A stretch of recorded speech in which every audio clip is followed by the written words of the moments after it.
Bienvenue sur ce petit tutoriel sur comment aller faire des modifications sur le site de l'unité pastorale Montmagny-Nord. Premièrement, on a dû vous remettre un mot de passe et un nom d'utilisateur.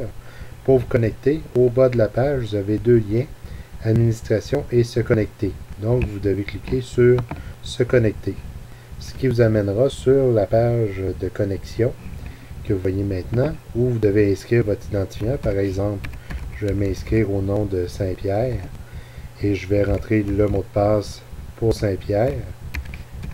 Ensuite, ne pas cliquer ici se souvenir de moi, parce qu'à ce moment-là, ça veut dire que tout le monde qui a accès à votre ordinateur vont pouvoir aller faire des modifications sur le site. Donc, si des fois vous avez oublié votre mot de passe, identifiant oublié, pas encore de compte, en réalité, si on n'utilise pas ça. Nous ici, une fois qu'on a rentré l'identification et le mot de passe, on clique tout simplement sur connexion. Maintenant, ça vous amène, vous avez une page ici de détails où on vous dit, dernière visite, enregistrement, l'identifiant, etc. Donc, nous, on peut maintenant aller modifier une page. Donc, c'est sûr que là, pour l'instant, on a, nous sommes entrés avec l'adresse de Saint-Pierre. Pas l'adresse, mais l'identifiant de Saint-Pierre. Ce qui fait qu'en embarquant sur la page de Saint-Pierre, j'ai maintenant une petite icône avec une petite feuille et un crayon. Si, par exemple, vous vous retrouvez sur la page de l'île aux vues, donc vous n'avez normalement pas accès à cette page-là, ce qui fait en sorte que, normalement, vous n'avez pas le petit icône avec le crayon. Donc, je retourne à Saint-Pierre. Donc, à ce moment-là, je peux venir ici et modifier quelque chose qui est déjà écrit, comme par exemple les célébrations religieuses. Donc, en cliquant là-dessus, j'ai maintenant une page qui m'apparaît ici, où je vais pouvoir faire des modifications. Donc, venir modifier, si je veux, changer célébration, changer le texte qui est ici. En réalité, ça fonctionne un peu comme l'éditeur de Word. Et vous avez, très important dans le bas, vous avez des informations supplémentaires, comme par exemple, catégorie, on doit le laisser à Saint-Pierre. De toute façon, vous pouvez seulement sélectionner les catégories pour lesquelles vous êtes enregistré. Et le reste, vous avez début de publication, qui se trouve être la date à laquelle la page a été créée.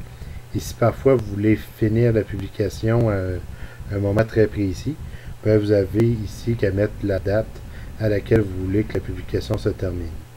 Une fois que vous avez fini la modification, vous cliquez sur sauvegarder et automatiquement vous allez vous retrouver sur votre page et les modifications vont avoir été faites.